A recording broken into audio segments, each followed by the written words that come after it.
Cheer. Welcome to Futbolr Radio. You're on with your host, Mauricio Mookie Wilson. Today is a special COVID-19 edition.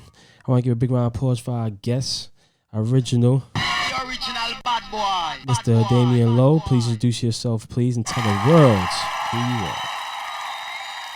are. 26 years old, from Kingston, Jamaica, East Side. You never know. Rockford. Played for Harborview, then went to the University of Hartford. Got drafted to Seattle. Spent 3 years there and signed the Tampa Bay Rowdies. Then in between that, I was at Minnesota United on loan in the NASL.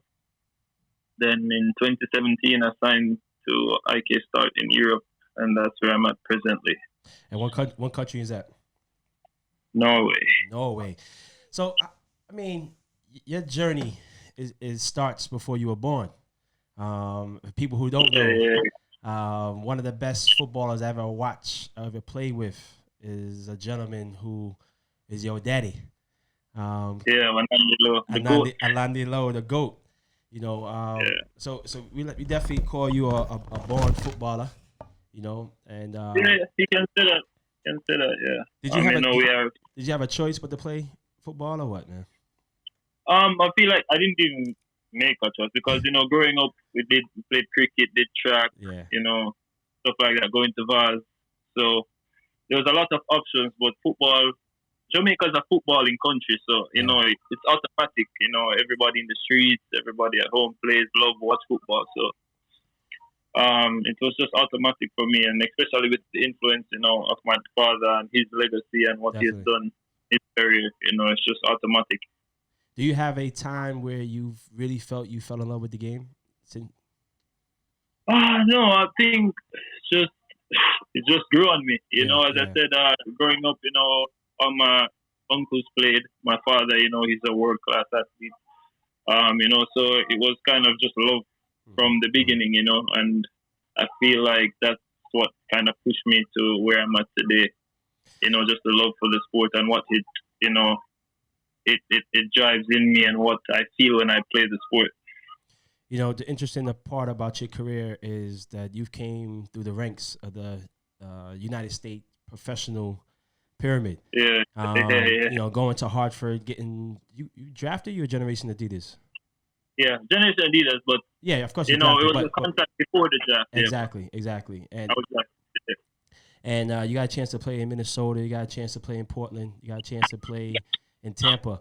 And you no Portland. Sorry. Seattle. There you go. Seattle Sounders. You gotta be careful. That can get somebody cut. Now, playing MLS, going to play in the USL, and then jumping overseas is not a normal path. It's really yourself and Fafa, the two players who I've seen take that journey.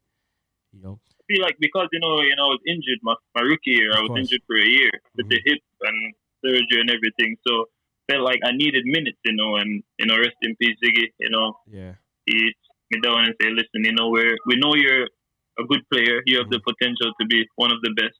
But players like you been out for so long, you need playing time, So just went down with the USL team, got some minutes and got my confidence back because it was hard. It was a hard transition going into a massive club like that at 20 years old.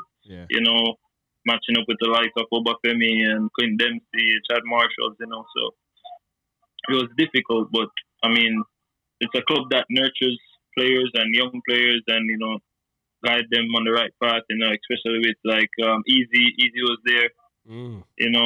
That's Ezra Hendrickson. He's in But we see a common trend, right? That happens every year. Players get drafted, top players, Generation Adidas, early draft picks.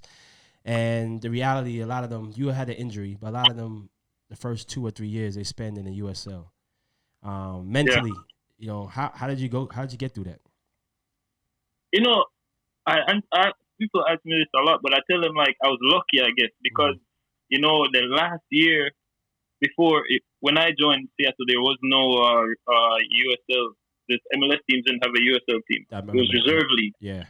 It was a reserve league, so we'd play like Chivas, we'd play LA2, just a couple teams who had a reserve team. There was a reserve league, but then I got injured, so the next year the USL came in saying, okay, we're going to join in with the MLS clubs and stuff like that and form the club. So it gave me the opportunity to get minutes, because usually we'd had to maybe go on loan to a USL team in order to get minutes.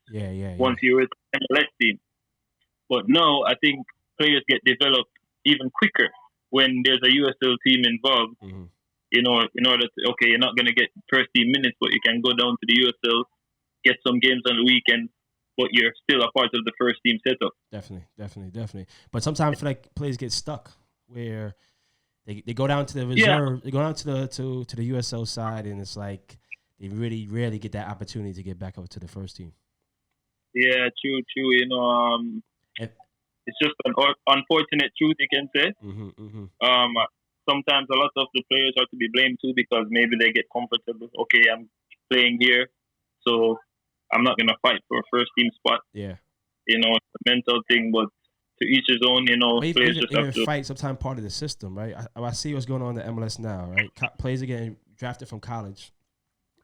Yeah, getting loaned down to the USL team, and then the first team is spending money bringing players in, top players, sometimes even DP players in your same position. Yeah, true. But you know, the development, right. You know, I feel like when I came in, the developmental phase was like being cancelled out. That was the last of it. You know, wasn't the effort. Like, teams need to win now. You know, teams want to win the cup now. Teams want to qualify for the Champions League and you know, win the Open Cup and the Supporter Shield. So a lot of the young players are getting pushed aside to the USL team.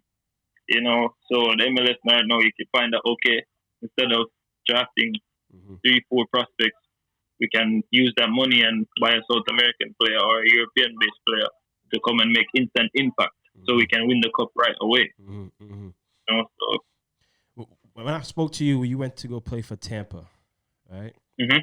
You always believed and you always had a vision of going to play in Europe, but somebody looked at going to play in Tampa. Was that what league was Tampa playing in at that time? That was the NHL and USL, because they left the NSL to go to the MLS. So it wasn't USL. It wasn't USL that time. Yeah, but that was strategic, a little bit strategic, you know.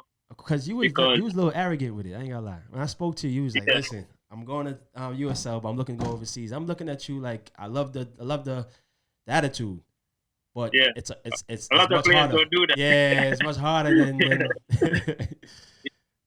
you know, because the year before I was doing really well in Minnesota. You know, nominated for Young Player of the Year, stuff like that. So the confidence was there, and then I got my first call up for the national team, and then that changed everything, because then I had a solid Gold Cup, and I'm like, all right.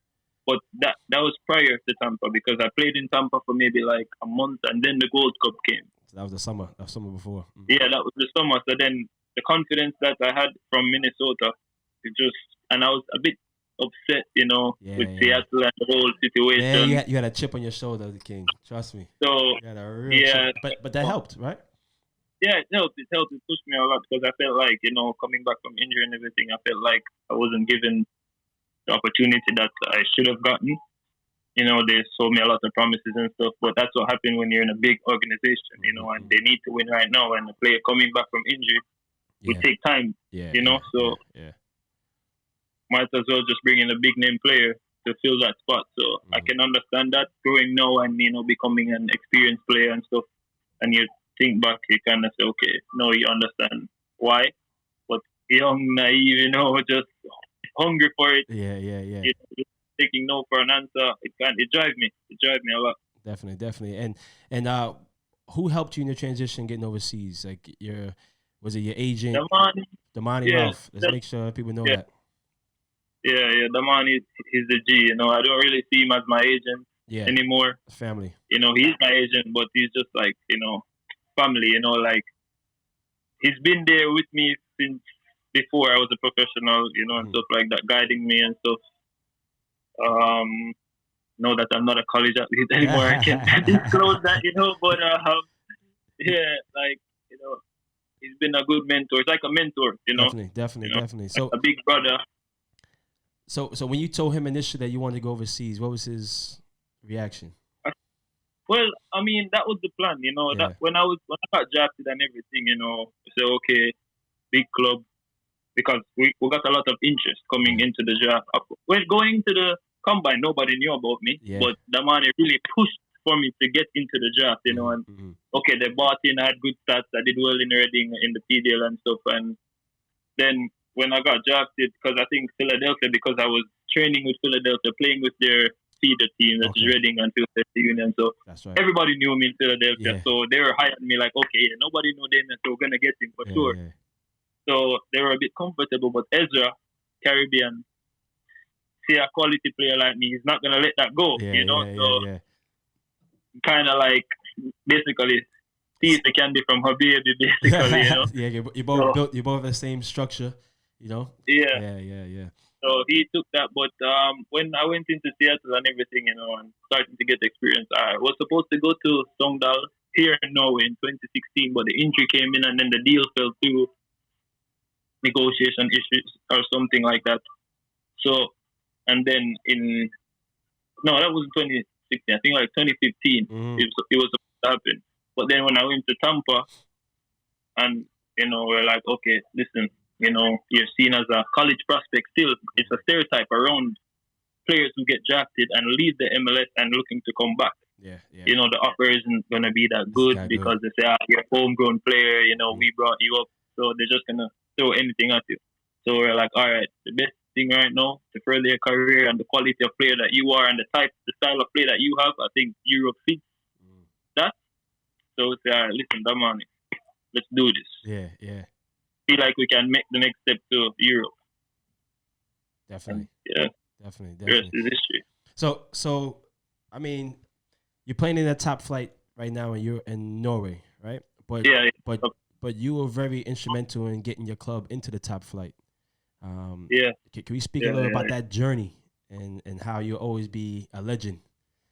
It's a roller coaster. It's a roller coaster because, like, you know, the Gold Cup kind of, you know, affected me being there the summer. Yeah. So the guys went to a rough patch because, you know, I'm very, you know, I'm seen as like, you know, can say the Rock, a solid man in the team. That if people don't know, he's a center back.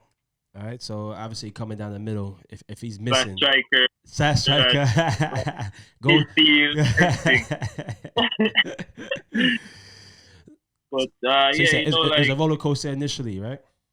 Yeah, but and the team, you know, went to a rough patch in the beginning of the season and then like a little bit in the summer. But when everything came together, you know, the warm weather start now, so all at the knock.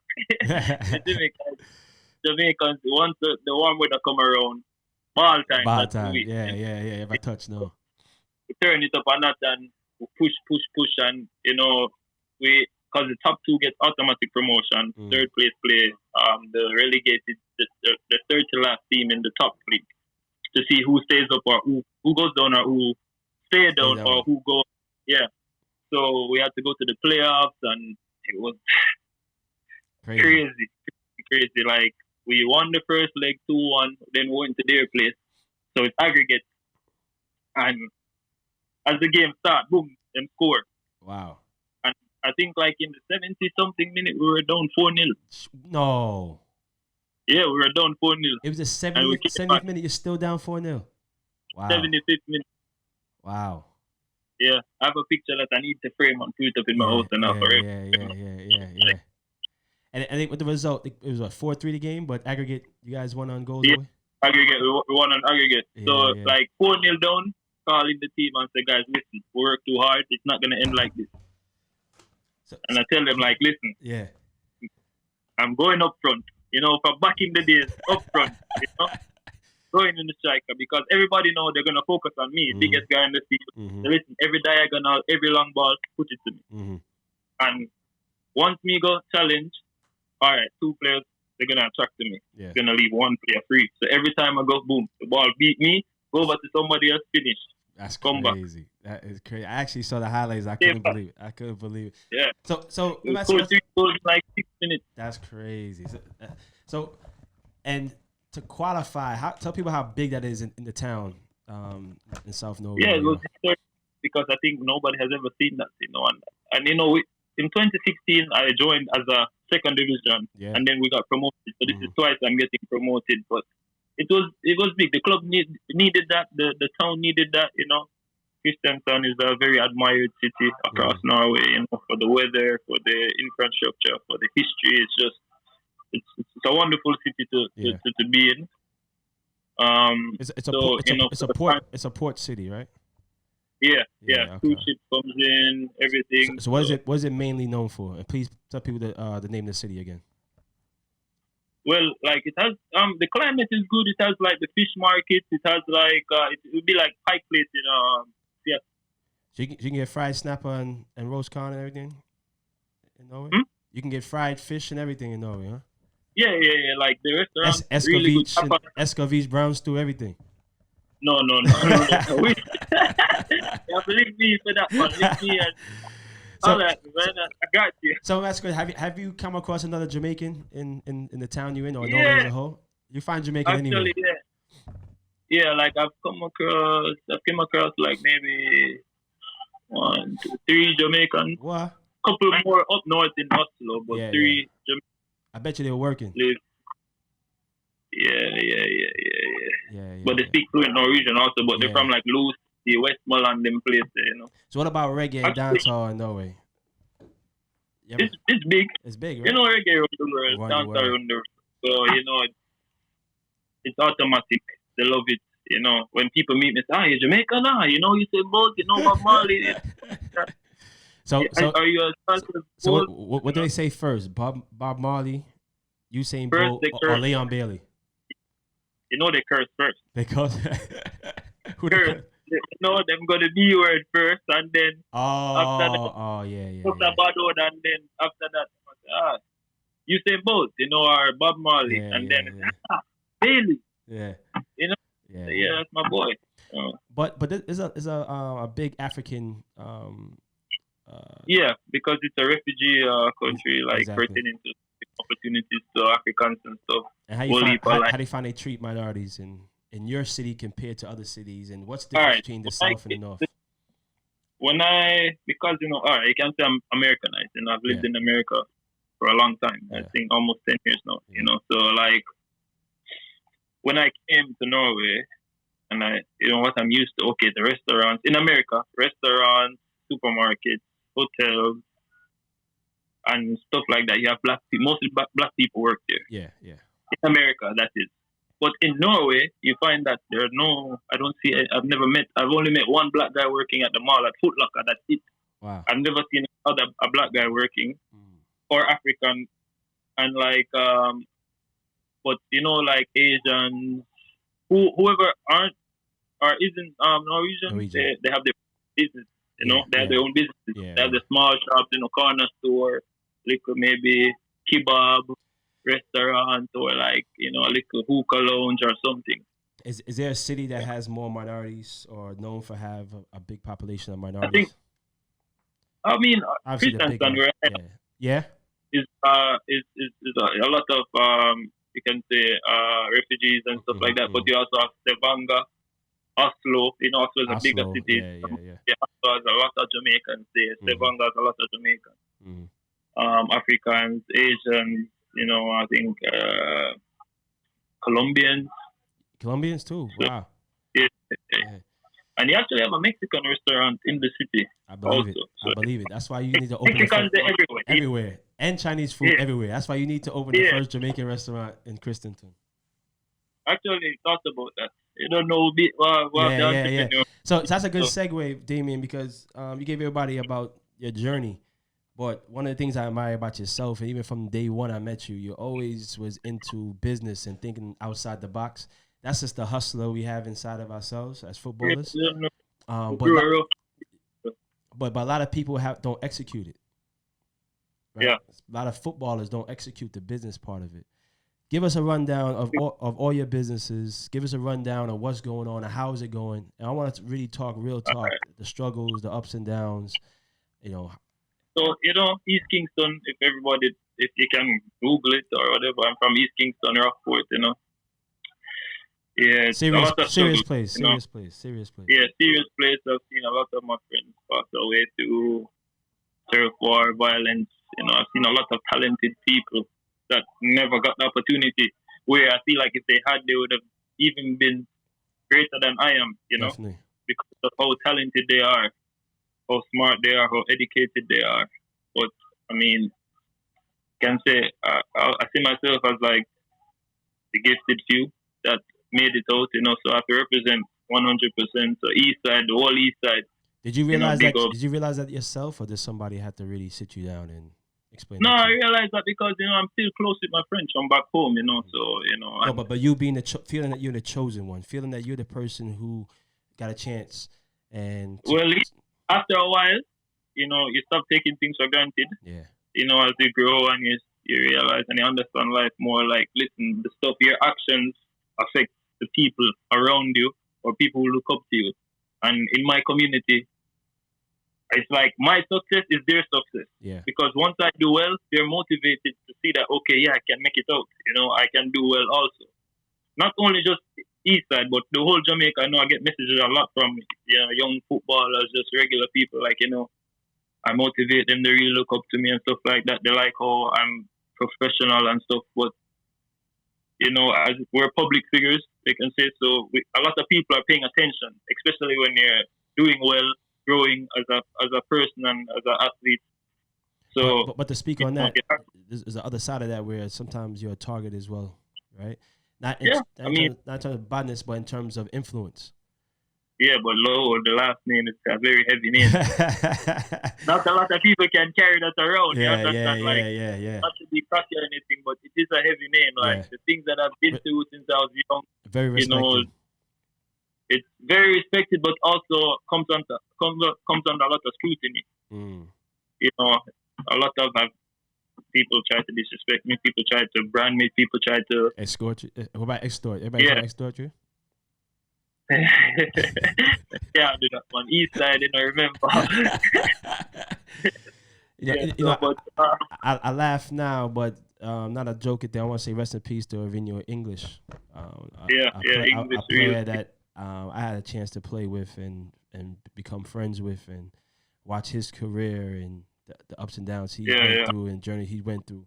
And I just want to leave it at that. Go ahead. Yeah.